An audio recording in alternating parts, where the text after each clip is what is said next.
I recently released a video on loneliness for INFPs, and I got an interesting question that actually came up the day or two before as well, and it was about energy management. And that's not how it was worded, but it was asking, like, how do I help other people? How do I support other people when I feel drained, when I feel like I just have nothing more to give? How can I keep doing this? I feel exhausted. Have you ever, I'm sure you have you ever felt like you're just drained, you don't have the energy, you don't have that like emotional fuel to keep going or psychological fuel to keep going? Well, in this video, I want to give you some of my experience about it and a couple of tips and things that you can do to help yourself out so that you can help other people.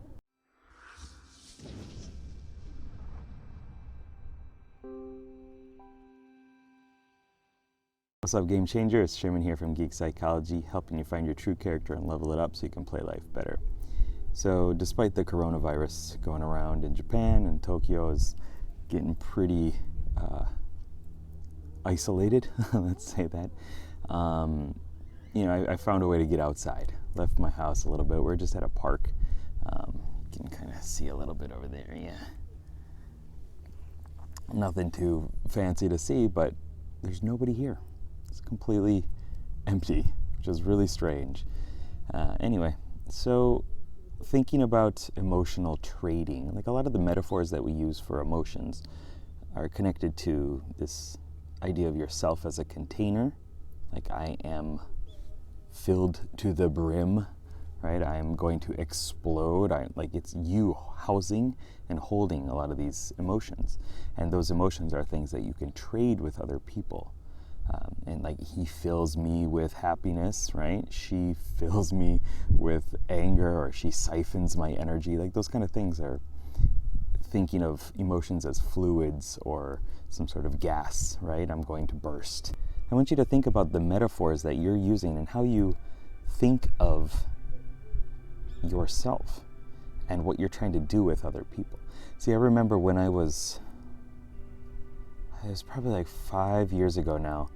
I was getting to the point where I wanted to make a change. I wanted to do something with my life. I wanted to help more people. And I couldn't quite figure out how to do it because I felt drained all the time. I didn't know what to do with myself. And, I didn't feel like I had the energy to devote and give to other people. And I started doing some exercises like Ho'oponopono and meditation, visualizing, with your eyes closed, this light coming down from above you, bathing your head in sunlight and filling you with this energy of forgiveness and love and joy, self-appreciation, and building, and then overflowing and getting passed on to other people. People you know, people you don't know, just everybody, because you are this abundant source of energy. And through doing that, and Tony Robbins does stuff like that too, through doing that, I really did learn, like, I'm not going to be depleted. I don't have this limited source of energy. If you're into the Enneagram, and you're a type 5, you might have a stronger feeling that, I'm going to get depleted. I'm going to run out of this energy, and being around people is exhausting, and it is.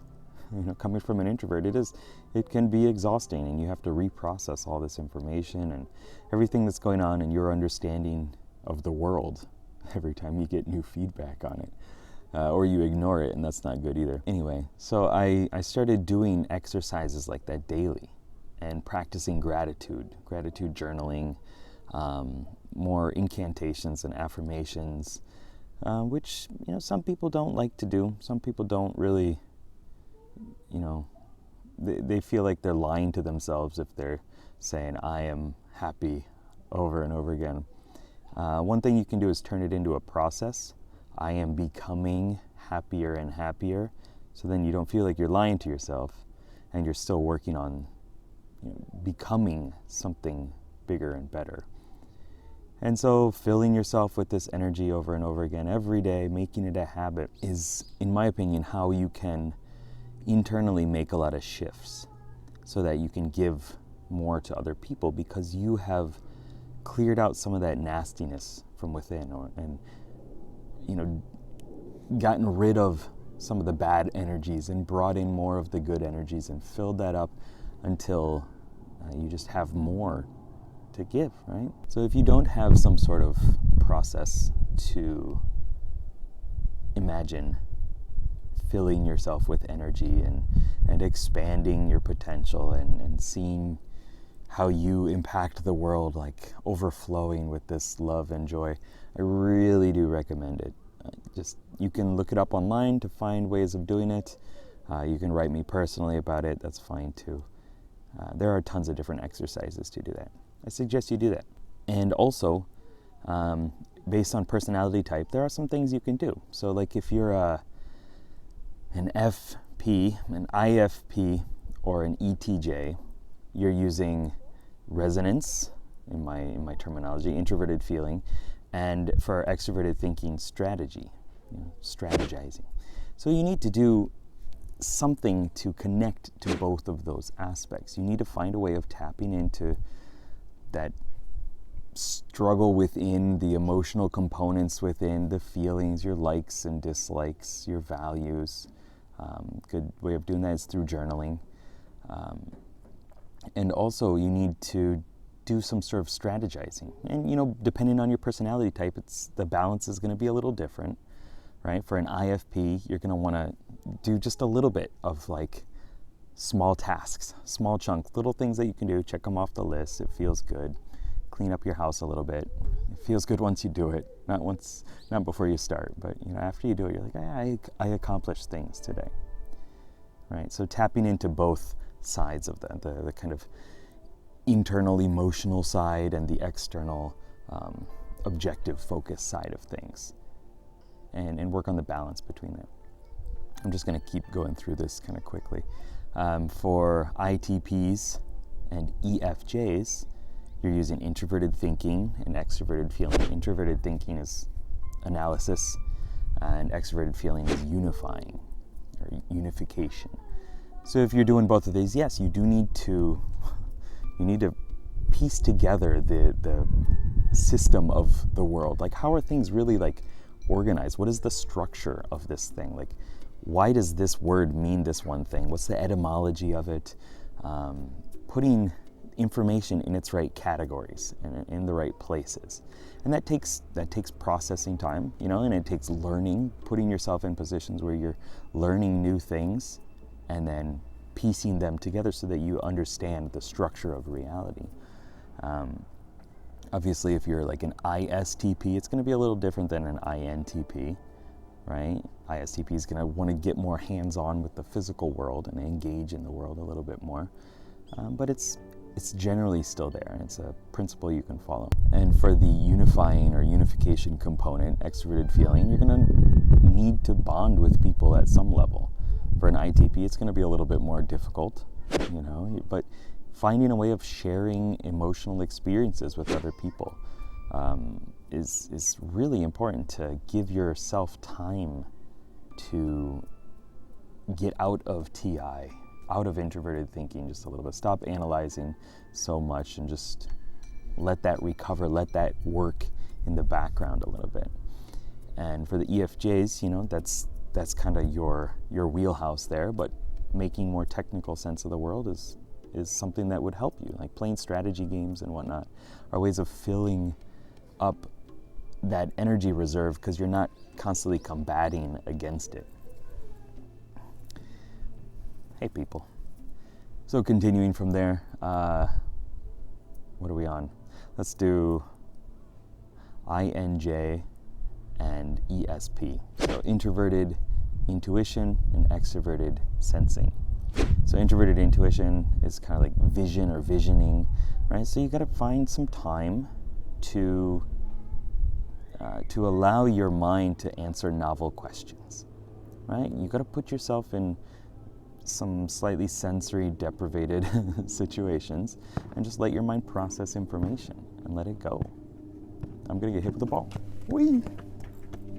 So for INJs, right? You gotta process that information. You gotta find some time to create so that you can do that. If you don't do that, if you don't engage in visioning, then your driver process, your hero component of yourself, is going to get exhausted and overworked. It needs some time to rest and stop, which is why you got to go into extroverted sensing stuff. You got to, engage in your body, whether it's through running, jogging, creating art or something like that, some physical creation in the outer world. Better breathing practices, getting into your body, getting into uptime. That's all important stuff. For ESPs, you're going to be doing that more often, likely, and so you need to create some time to disengage. Yoga is always a good practice. And also, we have ISJ, so introverted sensing, and ENP, extroverted intuition. So for the ISJs, you're using introverted sensing, right? This is stabilizing, it's collecting your experiences, recalling, reviewing these prior sensory experiences to understand the world and to kind of piece together how all these experiences make up who you are and what reality is right now. In extroverted intuition, the ENP type of side is more about it's expanding ideas, it's generating possibilities, it's innovating or innovation. It's taking things around you, piecing them together in new and novel ways to create some new emergent. ISJs, you need time to process all this internal information and to go over it. Once again, journaling is an amazing thing because you get to write down what happened today. You get to get it in some sort of physical, immortal representation of it, right? And then it's more easily processed. But you also need a way of kind of shaking things up a little bit, of doing things that are going to get you new experiences that you can then kind of piece together the puzzle of reality and have more information to connect the patterns when you're going over them. And so for ENPs, you're going to be doing that more often, playing with ideas and that kind of stuff. If you're not doing that, you got to take some time, you got to find ways of connecting to your imagination. And then also take time to actually post-process that stuff, right? You need some time to stabilize all that innovation, because if you're just continuously creating new things over and over again, then how do you know when you're done? And are you sure you're not just recreating new things, the same things all the time in slightly different ways? Because that's going to happen. So just spend some time doing nostalgic things, like going over your past, going over things that you loved from your past, movies, songs, take time to appreciate that stuff. So I think that's about the end of this video.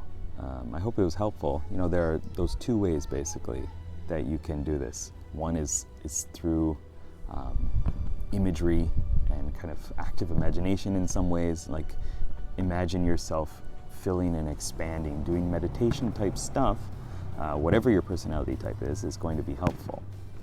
And then also to work with your personality type and give the different functions time to rest, building more rapport with some of them, and just kind of generally not capping off, but relieving some of the stress, opening up the lid so some of that gas pressure can come out as you're getting more acquainted with the cognitive functions. All right, so I hope that this helped. If it did, please let me know down below what was beneficial in the comments, what you're going to implement today in your own life. And if you're interested in personal one-on-one coaching, go to geekpsychology.com and hit me up through one of the clarity sessions in there, where we can go into what your struggles are, what you're going for in your life, and see if we're a good match for more long-term coaching. I have a 3-month package that I usually do. And if not, either way, you're going to get some beneficial information about yourself and more clarity for your next step in life. All right, keep up the lifelong questing. Good luck, have fun. Peace.